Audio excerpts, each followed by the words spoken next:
This is TWiT. This week, Apple and Google announced they're going to do a privacy-forward voluntary version. So this is a coronavirus tracking system that will be available mid-month next month on iOS and Android. It's kind of an interesting idea. In fact, this document from Apple and Google is the best way to describe it. You have on your phone something called Bluetooth LE. All modern phones have it. It's not the Bluetooth you use to pair to headphones, but a lightweight, low-energy version of it that does the pairing automatically behind the scenes. So Bluetooth LE is on. You are given each day a unique identifier. And whenever you come near somebody else's Bluetooth LE phone, you beacon out your unique daily identifier to them, not associated with your personality. There's no personally identifiable information exchanged. So here's the example. Alice and Bob meet each other for the first time and have a 10-minute conversation. Then, during that, in the background, their phones are exchanging their identifier beacons. This daily... Actually, there's two. There's the personal identifier that's daily, and then there's a 15-minute beacon generated every 15 minutes. And that's so you can... I guess, so you can know what time they met. A few days later, Bob is diagnosed positively for COVID. He voluntarily, all of this is voluntary. You have to have the app. You have to voluntarily say, I'm going to do this. Enters the test result in the app. By the way, the app's not from Google or from Apple. They are publishing an API that health authorities can use, so you'll feel a little bit better about it, right? You won't come from Google or Apple. With Bob's consent, notice again, more consent, his phone uploads the last 14 days of keys of people he's run into. And then they can be notified to go into quarantine themselves. This seems like a good plan with some potential flaws. The biggest flaw is it's voluntary. Georgia, this doesn't bother you, right? It does bother me. Yeah. It does. No, it bothers me. You don't like it bothers this. me. One is that, one is that if it's voluntary, then it's not going to work because one is we're lazy. We're not going to volunteer information. If you're planning to go to a party, you're not going to want to tell people. So people are still going to do what they do because we're, inept by nature. The second thing is that it's just one more slip away from our own feelings of privacy. Once we're comfortable with governments tracking us, we will be more comfortable with governments tracking us, and they're not going to give back information afterwards. So it's that kind of comfort level. The third part to this is that it's kind of too late, right? It's everywhere already. If they had enacted this in December or even January, they could have really done a really great job with people quarantine, isolation, being able to get things done. We missed the initial opportunity to contain. I wish we had. So now all we're doing is giving up our information for truly nothing. Maybe the second wave, perhaps. Well, that's the idea. So, Georgia, the theory is if we all shelter in place, as really the whole world is doing right now, at some point the virus activity will go down. It doesn't live independently of humans. So if nobody has it in, let's say, this small area. It does live independently of humans though, right? Like it can be kept in animals, right? We think maybe cats, but also the animals that start with. It could be. It doesn't, the cat can't give it to you, but let's say you ate a pangolin for breakfast. Yeah, maybe then. So, but presuming that, okay, it mostly goes away, okay? But what happens is people come and go. So we could say, there's either no or very few cases in Sonoma County. Everybody, you can go outside, but what we need to do is keep an eye out. If somebody gets sick, we immediately need to trace all their contacts and quarantine them so that we don't all have to be quarantined. It's for down the road. But the problem with that is that people aren't getting tested. So they will. This is all presuming that testing becomes widespread and. Right, we're giving away our privacy for a system that's not going to work. You're not giving away your privacy. It's no personally identifiable information. It makes people comfortable with being personally tracked. What happens during any sort of issue where we feel really scared and fearful, the government kind of goes for this power grab. It happens in all kind of authoritarian governments. It's just really, really common. 9/11. Never. It did. And do they ever give it back after? No, Patriot they don't Act give is it still back. in effect. No, of course. Yes. So your this concern, bothers me. Your concern is that this will just be a slippery slope. The government will then use this. It makes people comfortable with being tracked, Right. and people will give it away and think that this is good. And then after, we'll be more comfortable with the next little step that goes into the next way. And it doesn't really help prevent us from being sick. Like, if people aren't being tested, then what does this even matter? And they're not. Not enough people are being tested, and that's the first thing that they should be dealing with. If they really wanted to stop this spread, everyone would get tested. Owen J.J. Stone. I commend you, Uncle Leo, with your spirit of trusting things. First and foremost, telling me that they're not collecting any data, and they're not. Somebody can flip a switch and do anything that they want to do. And there's bad apples that do things all the time. So when you say that with such impunity, it makes me giggle. So I understand that you have a hopeful heart and you think that things are going to be helpful the way they are, but they're not. Secondly, so people right now, granted, if testing is available and they're getting tests, but if somebody has a symptom and they just have a cold and they're just, quarantine yourself. Next thing you know, quarantine yourself. And that number could get routed off really quick without somebody even getting checked on. And you say if tests are available, but they're not. And so the system, again, as she said, is too late. So what is it something to do? Just something to put more tracking things on my phone? I already got to worry about TikTok and my daughter out here shaking and dancing every 3 seconds. But now you want me to put low LTE and tell me that it's no big deal? There's no reason for this because it's not going to help us. And unless they're going to come around and round people up in paddy wagons and say, oh, well, we just got a hit that you saw Susie on Tuesday and she might be sick. And now you got to get quarantined. Oh, leave your house because you got 6 kids. Come on with us. We're going to put you in the truck with everybody else who might be sick. I don't know what this is going to do. And it's too late. I'm glad they're kumbaya together, but what's it going to do for me? Renee? There's a side effect, though. There's a side effect of this, too. What do you think? There's a side effect of this, too, and that is, some people for security and privacy reasons don't like to leave Bluetooth LE on. I mean, the companies want us to. It makes our lives easier. It makes your AirPods work, makes your Apple Pencil work, makes it makes a lot of things just work. But we've seen before that companies, everything, not that we go to stores anymore, but when we did, they would use Bluetooth beacons to try to see where we were going within shopping malls. They would try to use them just to maintain, proxy beacons for us.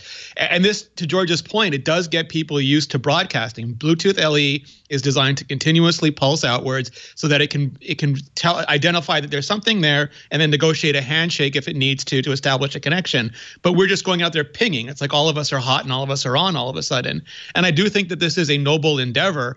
I think this is something that is meant to do good, but it's always those things, which is how it starts. And I'm not saying don't do this. Obviously, some societies have had a lot of, like Korea, again, is crushing it by doing things like this, but that we should definitely have these conversations and we should be well aware of what it costs us to get this. And we should always put in hard limitations for when they have to come back and beg us to turn it back on again. Is Korea, what kind of leadership is Korea under? They're Democratic. Okay. They're a little corrupt. They've had some problems. I mean, who isn't these days, right? Yeah, but who isn't? Yeah. And it's also a lot smaller, too. So it's them doing it is like asking California to do it. Right. But they were prepared. Like they believed the coronavirus was coming. They had the first person who got a test for it. Like they saw this coming and they were ready day one with an entire plan to handle it. But they and also I think, like did to mass George's point testing previously, right away. Yeah. They did mass testing, quarantine isolation. Well, they took care of it. I agree. They're with not you. having parties on the beach. No, I agree, Georgia. We would need to. None of this would work unless you had widely available testing, and that's not a situation. And that's why doesn't it seem disingenuous that they're like, "Ooh, this is really important. Well, this is going to protect us from." It's what they can do. This is for down the road. What is the alternative? The alternative is ramp up testing so that everyone gets tested. Yeah, we you have have to do drive-through testing sites where you can. Now, again, it should be to everyone right now. It's just if you show any symptoms or you've had contact with someone else, you drive through, they do a little nose swab, they find out right away, and you know whether, how safe do you need to be, what about your family, and then we can track it from there.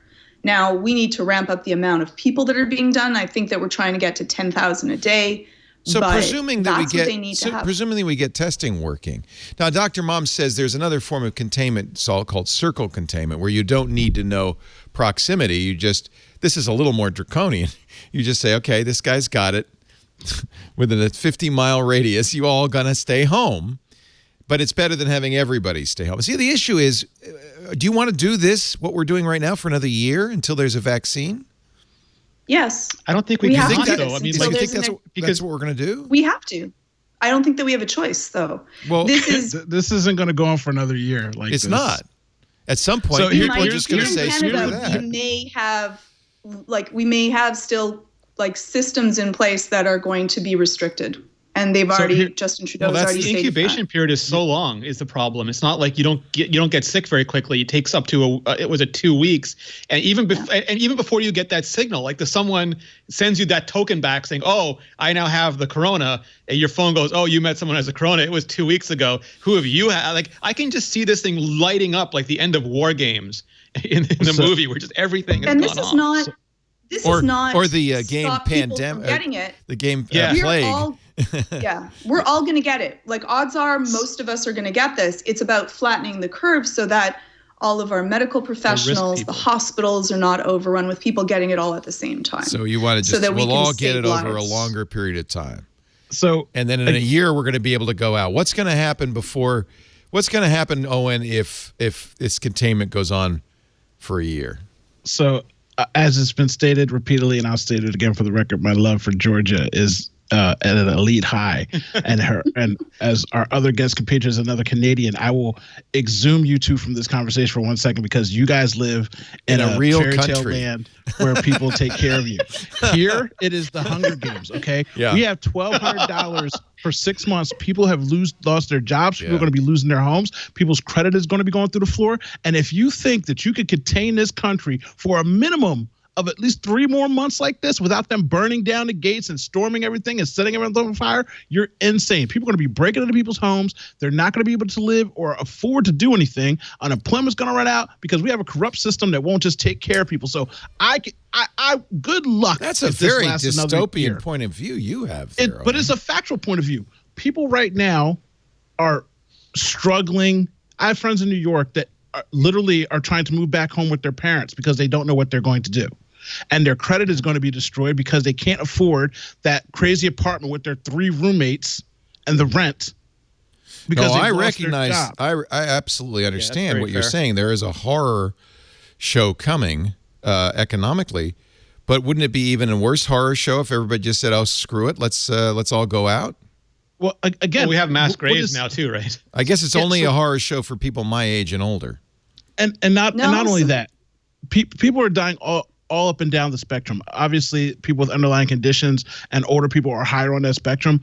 But again, when we are a service country, we don't make anything anymore. So if you tell me that restaurants and bars and shops are closed, people cannot make a living. And so and unemployment isn't going to pay for the lifestyle that most working Americans live. So what happens after 3 or 4 months when people's reserves, their spending, their lights get cut off, they have children, they have food?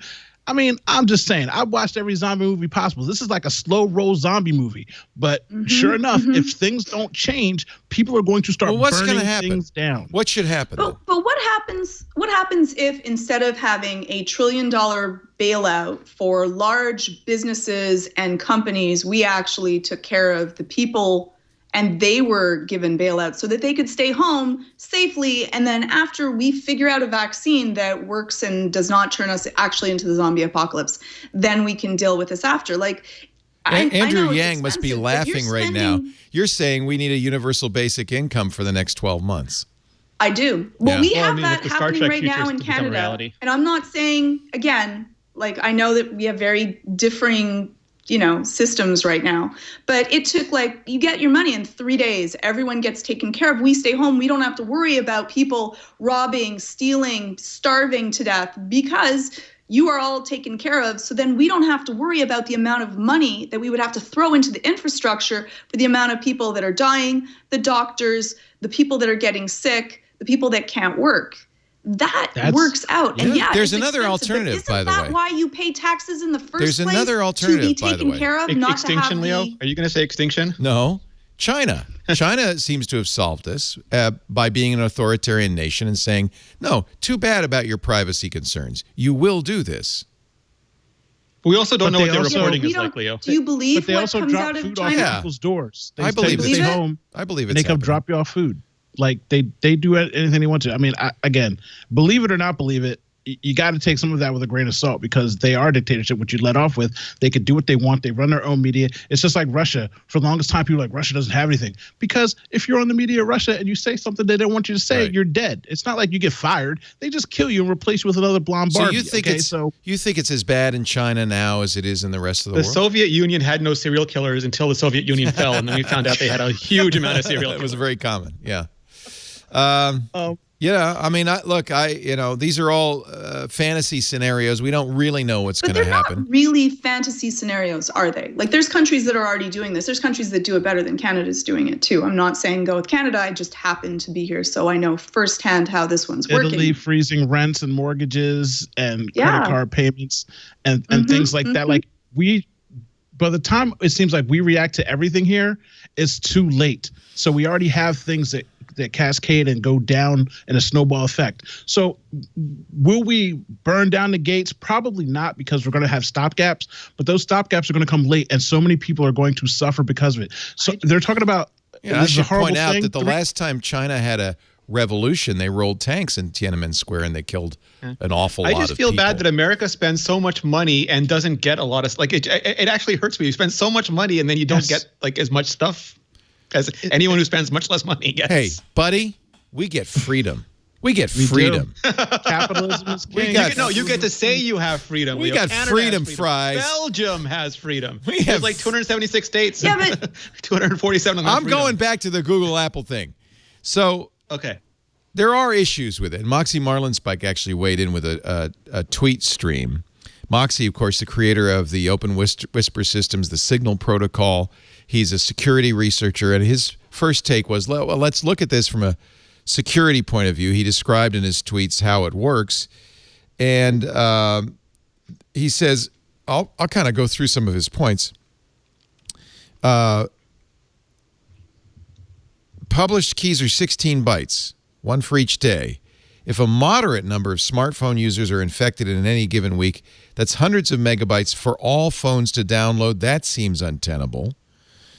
It seems like some kind of personally identifiable information would have to be combined with what the device framework gives you. Admittedly, the device framework is anonymous, but how are you going to figure out where to go to, say, quarantine yourself?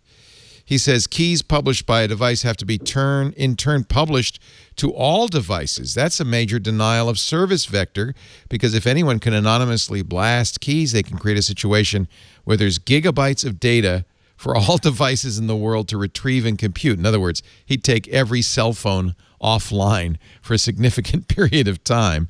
Not to mention the prank aspect of being able to light up everybody you've been near's devices with, you've been exposed to COVID, without them knowing you're the culprit. You just say you've tested positive, right? Aside for this, the APIs are novel in terms of what becomes possible from the app layer. I'm not super optimistic about opt-in contact tracing becoming a major factor, but I do anticipate someone will end up using this for some other interesting thing. His subtext is ad tech. We'll probably use this because it's a clever idea.